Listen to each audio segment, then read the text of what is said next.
She declared it publicly, not subtly, not as a secret only meant for me. She said it boldly, clearly enough for her sister to hear, clearly enough for the photographer to halt, clearly enough for a group of people who had been grinning just moments ago to freeze in place. "Seth, could you please step outside? Your presence is disrupting the composition." A man of 43 years, someone who had spent 15 years constructing a life with this woman, purchasing a house with her in Fort Collins, Colorado, planting every tree in her garden with his own hands, attending every birthday, every dinner, every commitment she ever had. And she looked at me as if I was an unwanted speck on the edge of her picture, so I stepped out. And then I continued to step. Out of the backyard, through the side gate, down the driveway, into my truck. And I departed without looking back. I wish to narrate the entire tale, because what transpired in that backyard was not the beginning, it was the end. Every minor setback, every subtle concession, every time I dismissed my feelings as excessive sensitivity, all culminated in that pivotal phrase. If you're a new viewer, don't forget to subscribe and hit the bell for notifications, as we share authentic, unfiltered stories weekly that chronicle transformative moments like this one. And if this tale resonates with your experiences, please share your thoughts in the comments below. I read them all. Let me transport you back to the genesis of this narrative. My name is Seth Calloway, a landscape architect residing in Fort Collins, Colorado. I shape outdoor environments for a living, creating parks, corporate grounds, private properties. I've always been captivated by the potential to transform an ordinary plot into a space that stirs feelings of tranquility, vitality, unity. Grew up in Greeley, approximately 40 miles east of Fort Collins, in a sprawling, sky-dominated town with limited natural landscapes, the fascinating aspects being those created by inhabitants.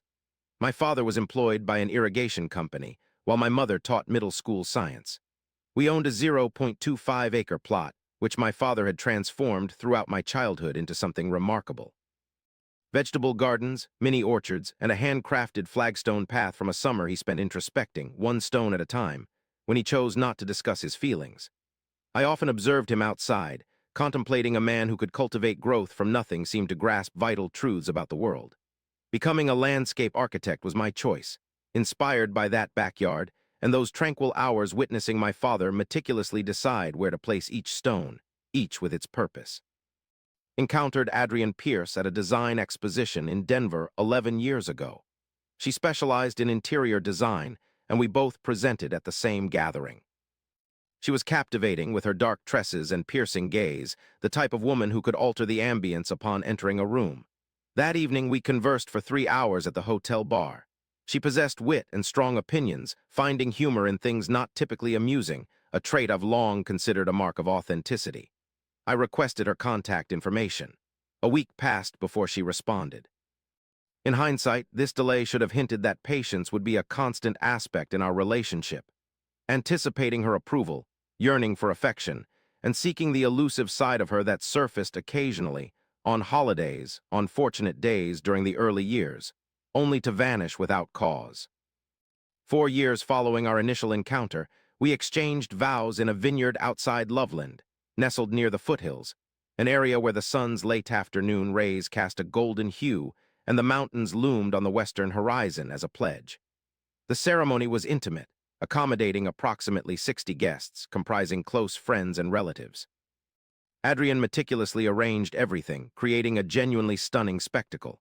Her knack for details was evident. The floral arrangements, the lighting, the table settings, all were flawless. As I stood at the altar watching Adrienne walk down the aisle, I felt for the first time in my adulthood that I was perfectly situated. This sense of belonging persisted for approximately 2 years. The alterations weren't sudden. Rather, they unfolded gradually, like the gradual erosion of ground that one doesn't notice until it's too late. Adrienne had always been precise, with strong opinions about aesthetics, event organization, and our home's presentation to others. This was part of what attracted me to her, her appreciation for beauty and taste. However, around the 3rd year of our marriage, precision morphed into criticism, and criticism turned into relentless scrutiny. The transformation began subtly, with a remark about my attire at work dinners.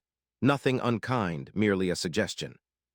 Perhaps opt for the blue jacket rather than the gray one? Understood. I selected the blue jacket instead. Afterward, it was my hairstyle that raised concerns for the neighborhood association event she attended. She made the comment lightly, chuckling, and I joined in, even though a hint of unease settled within me. Then there was my storytelling style at dinner parties, often prolonged and excessively detailed. She'd gently steer the conversation elsewhere, doing so gracefully, unbeknownst to her friends, but I always took notice. Lastly, it was our hiking photos on Instagram. She started a page showcasing what she referred to as our carefully crafted life, home renovations, travel adventures, and gardening. She excelled at it, boasting thousands of followers. People in the Fort Collins design community recognized her username before they knew her real name. She posted our kitchen renovation in stages, each phase beautifully illuminated. Her explanations about materials conveyed a comforting and authoritative tone, making recipients feel like they were receiving guidance and companionship simultaneously. She excelled at this. However, I can't help but observe that gradually, the photos of us together in the collection began to vanish, being replaced by images of her alone or shots of our surroundings devoid of either of us. The garden I had designed, my work, my hands, even entire weekends spent on its construction were persistently showcased, yet I seldom appeared within it. Captions like "Our tranquil haven" were common, but they rarely acknowledged the individual who had toiled for 3 years to bring it to life. Upon questioning her about this once, she mentioned that the algorithm favored lifestyle content over personal photos. I accepted her explanation, and I've always been skilled at doing so. In retrospect, I believe my strong belief in the ideal of a successful marriage, coupled with the notion that as creative professionals we had found a unique solution, led me to favor the most benevolent interpretation of every sign. As I wasn't prepared for the dialogue that such an admission might necessitate, and because there was a part of me that feared the truth I might uncover, I chose to overlook potential issues. I feel it is important to be open about this, as I believe these accounts are valuable only if we share the complete truth. I must confess, I am not infallible. My work demands long hours, particularly from April to October in Colorado, which is the busy period in landscape architecture. This means I depart before sunrise and return after dark. I missed meals. I missed weekends. I even had to cancel a trip to Santa Fe that we'd been planning for months due to a crucial project deadline coinciding with the same week. Adrian was justified in being upset about this, and I offered an apology that was sincere. I've come to realize something recently. There's a distinction worth noting. One person might be angry with you due to your actions causing them harm, while another may be angered by your mere existence disrupting their preferred lifestyle. Adrian embodied both types, and for long, I solely considered the former. The year preceding the birthday party marked a significant change. Adrian's design business had expanded considerably. She secured a few prestigious clients, including a tech couple residing in Cherry Hills Village, a restaurant group seeking her ideas for a new venue in Rhino. Her success was evident, and I took pride in it honestly. However, for Adrian, prosperity brought an escalating gap between the life she projected and the reality we shared. She was increasingly spending time in Denver, frequently crashing at friend Courtney's residence following business dinners, returning with anecdotes about art galleries and rooftop eateries, and individuals whose names I wasn't familiar with. We seldom shared dinner anymore on most nights, not due to a disagreement, rather because our schedules clashed, or so I reasoned. My college friend Dale, who runs a civil engineering firm in Boulder, stated during a hike one Saturday that I appeared to be a man who had been gradually persuaded away from his own convictions. We were on the Horsetooth Rock Trail, approximately a mile from the peak, and he expressed this candidly, devoid of malice, as though stating what he perceived and believed I should act upon the observation. "You used to voice opinions about various matters," he said. "You used to challenge decisions. Now you simply conform." Each time Adrian comes up in conversation, you tend to favor a narrative that makes her feel most at ease. I contested his assertion. He acknowledged my point and moved on. For the remainder of our hike and much of the drive back, I pondered his words. At the time, I was unaware of his meaning. Now I understand. Adrian's 40th birthday celebration, a self-planned event which was characteristic of her. She was always the one to plan things herself. Control was her preferred mode of expression, and over time, I learned to function within her permitted space rather than encroaching on more of it. The party took place in our shared backyard, our jointly owned Fort Collins home, a craftsman property on a double lot that I had meticulously transformed over 7 years from an unappealing expanse of grass and a dying ash tree into a genuinely striking residential landscape, one designed by me with careful plant selection. 3 years prior in June, I had constructed a flagstone patio personally, placing each stone meticulously. Along the south fence stood the vegetable beds where she cultivated tomatoes every summer. The pergola we had built together, shortly after moving in, when our relationship was still harmonious, both of us coated in sawdust and filled with laughter. She had arranged a caterer, photographer, bartender, draped string lights from the pergola to the fence line, adorned every table with flower arrangements, accommodating approximately 40 guests, all acquaintances from her professional and personal circles such as clients, colleagues, design school friends, Courtney and her spouse, a pair I had not previously met, who apparently had just returned from an 18-month stint in Portugal. I recognized merely 6 individuals at my wife's birthday celebration. All night, I stood on the periphery of conversations, smiling when someone made eye contact and laughing at things I didn't fully comprehend. It dawned on me that this had become a recurring sensation, attending my own life without truly belonging to it. Garrett, a developer I had collaborated with on the Cherry Hills project, approached me by the bar for approximately 15 minutes. He was genuinely fascinating, having grown up in Oklahoma and possessing views on Western water rights that coincided substantially with my research on drought-resistant landscaping. We engaged in a genuine conversation. He posed genuine queries. For 15 minutes, I felt like a party participant rather than an ornament. Adrian then appeared and mentioned she had been searching for Garrett everywhere before directing him toward a group near the catering table, leaving me alone once more with my drink, the string lights, and the flagstone I had laid myself. Adrian radiated. She navigated the party as she usually does through spaces she designed, exuding the self-assuredness of someone who understands every detail and has meticulously arranged it to be admired.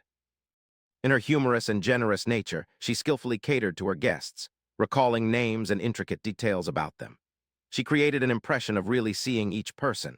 Observing her left me feeling a peculiar sensation, not quite jealousy but more like sorrow, as that woman, the one who truly made others feel seen, seldom focused on me in recent times. At around 9, someone proposed a group photograph. About 20 people gathered near the pergola. The hired photographer, Adrian's chosen for the party, organized and posed us, adjusting camera angles and requesting closer proximity. I stood at the periphery of the group on Adrian's left. Catching my gaze, she spoke, "Seth, could you please step back? Your face ruins the composition." A brief pause ensued, a moment of silence where everything seemed to hold its breath. Then someone chuckled uneasily, not maliciously, the sort of laughter people emit when they're unsure what else to do. Standing beside Adrian, Courtney gazed at the ground. I fixed my gaze on Adrian. She displayed no signs of embarrassment nor joking with an upcoming punchline. Instead, she was readying herself for the camera, modifying her stance, awaiting my compliance to progress the moment. Hence, I exited the frame and continued walking. I didn't cause a commotion. I remained silent. I traversed through the side gate of my backyard, the one I had hung myself, the hinges I had replaced twice, and made my way down the driveway to my truck. I briefly sat in the driver's seat. The sounds from the party were audible where I parked: music, voices, laughter. I ignited the engine of my vehicle and drove north on Shield Street. I lacked a specific destination. I simply drove. Beyond Horsetooth Reservoir's exit, past neighborhoods recalling early commercial projects, past the city limits merging with the high plains, vast, unyielding, and strangely soothing at that instant. I phoned Dale. He answered on the second ring. "Are you all right?" he questioned, before I could utter anything more than his name, hinting he'd been anticipating a call such as this for a while. I wish to pause here for a brief moment to express something candidly, as you may be reading this and considering it was just one remark, an inappropriate, impulsive comment at a gathering. People often say things. Perhaps she was anxious. Perhaps she was reckless. Maybe it was misunderstood. These thoughts crossed my mind while driving, yet I also pondered the 7 years of smaller occurrences that preceded it, the steered discussions, the edited Instagram profile, and the parties where I knew no one. Over the weekend, she was in Denver. Our trip to Santa Fe had been called off, an act she never fully forgave. A passing remark doesn't shatter a marriage, yet a single comment can be the instant when you truly comprehend what has been murmured for years. That instant hit me on that driveway. I didn't experience an epiphany. I had a realization. The realization that I had been lingering at the periphery of my own life for quite some time, and I thought this lingering was patience. It wasn't patience. It was fading away. Dale and I drove to a place neither of us had intended to go, a bar near Timnath named Foothills. The type of establishment with a good draft list, a pool table hidden in the back, and patrons who don't judge based on appearances or marital status. We found a secluded corner table, and Dale didn't barrage me with numerous questions all at once. That's something I've always admired about Dale. He possesses a contractor's grasp of load-bearing walls. He distinguishes between structural questions and ones that can be postponed. Is this over? He eventually questioned. I contemplated the pergola, the flagstone, the raised beds, the ash tree I'd painstakingly revived for 3 years with soil enhancements and careful trimming. I'm not sure, I replied, but I believe I've grown tired of feigning ignorance about what it truly is. He nodded and ordered us another round. By 11:3, my phone illuminated. It was a message from Priya, one of Adrian's friends, a graphic designer whom I had always admired, one of the few individuals at those gatherings who ever engaged with me as an individual. The message read, "Seth, she's still crying. I'm unsure about your situation, but she's deeply distressed. Are you all right?" I reread it twice. I placed the phone face down on the table.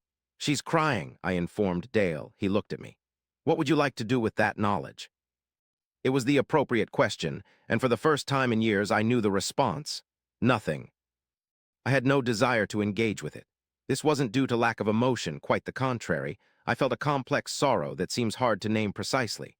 The problem was the arrival of the information was too late and from an unexpected source. If tears were present, they should have come before the comment, before being gradually erased from the visual narrative of our life, before every gathering where I stood on the periphery of another's conversation, smiling. I left Priya's message unread. That evening I drove to Dale's in Berthoud and slept on his couch. I wish to share with you what the following days were like. Not because they were eventful, they weren't mainly, but because I believe the days post a breaking point are where the true narrative unfolds. Adrian called at 7:45 the next morning. I let it go to voicemail. She tried again at 8 and 8:37. The message she left was not what I anticipated. It wasn't an apology. Instead, it was a recount of the night scene from within her perspective. She had been anxious about the party, juggling 20 tasks simultaneously. She didn't mean her words as they were spoken. People inquired about my whereabouts, causing embarrassment. Could I please return home to discuss this sensibly as adults? Upon reflection, I detected a missing sorry. I called her at midday and shared, "I won't be coming home today." The tone on the other end was unfamiliar, not rage, but something more complex. "Where are you?" she inquired. "At Dale's." "Are you serious right now?" I replied. "Yes." "Seth," she said, "it was a remark at a party. I was under pressure and slipped up. You're reacting as if—" "I understand what you said," I countered. "And I know it wasn't just a party comment. We both know that." Another pause followed. "What does that mean?" she asked. "It implies that for the past 4 years I've been drifting away in figurative terms, and today I did so literally." Her breath could be heard. "I don't understand what you want from me," she said. "I do," I responded. "That's part of the issue itself." For 2 days I stayed at Dale's place. On the second day, I visited Wolverine Farm Public House on Lincoln Avenue, a coffee shop with exposed brick and strong espresso, where people appeared to be genuinely working instead of just pretending, and spent 3 hours there contemplating my life with an insight that only seclusion provides. This is what I grasped. I had true feelings for Adrian, but I'd been using love as a rationale for endurance, assuming that the depth of emotion validated the longevity of a situation, and these aren't interchangeable concepts. I pondered over the pergola once more. In landscape design, we distinguish between plants that are merely surviving and those that are flourishing. At a glance, they might seem similar. Despite being alive, one is not thriving due to unfavorable conditions like wrong soil, light, and drainage. A gardener labeling persistence as success in this case mistakes resilience for well-being. For years, I was in an unsuitable environment, considering it a fulfilling marriage. After 3 days, Adrian visited Berthoud. Dale allowed her entry, eyed me, then retreated to his workshop. At the kitchen table, she appeared genuinely engaged, not performing or managing, just present. "Be truthful with me," she said. "Is there more to this than the party?" I admitted, "Yes, years more." She looked at the table, fell silent for a while, then acknowledged, "I'm aware that I've altered. I understand how the business consumed me in ways I hadn't foreseen. I recognize my actions. I was distant."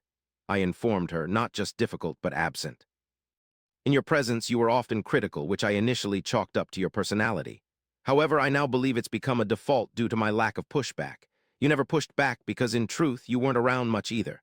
This struck a nerve as it held a grain of truth. I acknowledged this to her. "You're right," I said. "I immersed myself in work and justified it as contributing, but I can't claim the moral high ground here." The difference lies between two individuals who are both battling yet moving forward together, versus those who are drifting apart as strangers. "What about us?" she queried. Pondering her voicemail and the absence of an apology, I replied, "I'm not sure yet." That conversation didn't resolve our issues, I admitted. Instead, for the first time in years, we started a genuine, unmanaged discussion. We weren't in a false harmony, where I felt tranquility and she expressed composure. It was the genuine one, filled with harsh corners, prolonged silences, and instances where we voiced things that needed verbal expression. She confessed that she had felt overlooked in an unfamiliar manner, that my work, my endeavors, the environment that had morphed into my persona, had overshadowed her in ways that made her feel like a prop in my artistic vision. She explained that my affection for the garden surpassed the love I showed her consistently. This struck a chord with me because it resonated. I admitted that her meticulous management of our life, the social media page, the dinner parties, the manner she would narrate stories where I was portrayed as a secondary character, had made me feel like a backup actor in a production we were meant to share the spotlight. She remained silent for an extended period after that. "I didn't realize you felt this way," she said. "I didn't know how to express it," I told her. "You thought it was beyond your reach, something only insecure men would struggle with." However, she corrected you, her voice now gentle yet authentically weary. "That's not how it is," she said. "It's okay for a married couple to have needs, even basic ones, even ones you believe shouldn't be asked for." After a week, I returned home and we began counseling with Dr. Lauren Briggs, who had an office on Harmony Road equipped with good light and a well-tended echeveria plant. I took this as a positive sign. Unlike us, Dr. Briggs didn't let us repeat our familiar dialogues. Instead, she would remain still and allow quiet to build until the controlled version of a person would exhaust itself and the true self emerged. I admired her for this quality. In one of our sessions, Adrian said something that has since consumed my thoughts. She stated, "I believe I constructed the image of our life that I wanted others to see due to some point. I mixed it up with crafting the life I truly wish to experience." Dr. Briggs inquired, "What sets them apart?" Adrian pondered for a while. "It contains Seth," she replied. "The genuine Seth, not a stage version." That's when I cried, the first time in years, possibly. I'm not proud of the distance, but I'm truthful about it. I want to share our current situation because I think stories that conclude too tidily are lies, and tales that end in complete ruin offer nothing beneficial to grasp onto. This is reality. We are still married. We attend therapy regularly. It's challenging. There are instances where I leave feeling as though something fundamental has been dismantled, and I'm left with the pieces, unsure of how they fit back together. In some instances, it feels like finding the right soil for growth, a sensation I can hardly express otherwise. Adrian deactivated her Instagram account. For months, she had contemplated this move, but postponed it due to metrics that had become an external validation she relied on, instead of confronting an internal issue she hadn't addressed yet. That was her own phrasing. It was insightful, to say the least. I engaged temporary assistance for the peak workload, something I had been resistant to do for years due to my stubbornness and overconfidence in my indispensability. Surprisingly, delegating tasks did not shatter my self-image. It mainly returned Saturdays to me. We visited Santa Fe. Half a year post the birthday celebration, we stayed at a lodging on Garcia Street, explored Old Town, savored green chili at an unassuming spot on San Francisco Street that lacked any decorative appeal but was perfect for us. No photographers, no fairy lights, just two individuals striving to be in sync, with all their imperfections and honesty. On our last night before driving from Santa Fe, we sat outside the hotel in one of those wooden chairs meant for guests, as the Sangre de Cristo Mountains put on a vibrant display of color that no designer could fabricate. Adrian remarked, "I want to be someone you don't need to move aside for." I responded, "This time I wish to remain in the frame." She gently took my hand, not for a photo or a grand gesture, but just our hands intertwined in the darkness as the last light faded from the mountains. "I am unsure what the coming years will bring. I know the work is far from over. I know there are tough conversations yet to come that will demand the same honesty we've been cultivating. I know that trust, once shattered, does not heal as it was broken. It heals differently, showing signs of its past fractures. Leaving, not as a punishment or for show, but because one recognizes the truth that has been whispering for a while, isn't a sign of love's failure. Instead, it can be its first genuine expression in a long time. The instant I walked away from that confine, I ceased to feign. And an interesting aspect of ceasing to feign is the space it opens up. In landscape architecture, we call this a reset. You encounter a garden that's been molded to conform. Every wild plant pruned, every natural instinct stifled, everything sculpted according to someone else's aesthetic ideal. At times, the most effective action is to stop managing it. Retreat. Allow what truly exists to become apparent. Then with honest eyes, determine what you wish to cultivate. That's where Adrian and I stand. Not in the garden we designed to appear beautiful. In the actual garden, with its tangled growth, decaying areas, and hidden spots where something tenaciously persists in life. I'm unsure of its future form, but for the first time in years, I've begun to truly observe it. A month after the party, Priya messaged me again, expressing hope that we were doing well. She admitted feeling guilty about her message that night, as she found herself caught up in something she didn't fully comprehend. I assured her she was innocent. Her gesture of concern towards someone she suspected might be in pain couldn't be criticized. I told her we were addressing the issue. She replied, "That's good. You're one of the rare husbands in that circle who seemed like a genuine individual." I chuckled. Later, I pondered on it more than was advisable, and I resolved that being an authentic, visible, and sometimes awkward person was the only persona I wished to portray from now on. Regardless of damaging the picture, it's precisely this aspect that bothers me about Seth's tale. He didn't depart because she was malicious. Rather, he was fed up with being unseen in his existence. This fact remains largely undiscussed. The subtlest form of pain isn't always the apparent one. It emerges in subtle instances over time until you find yourself standing at a distance from your own yard, perplexed about how far you've strayed from yourself.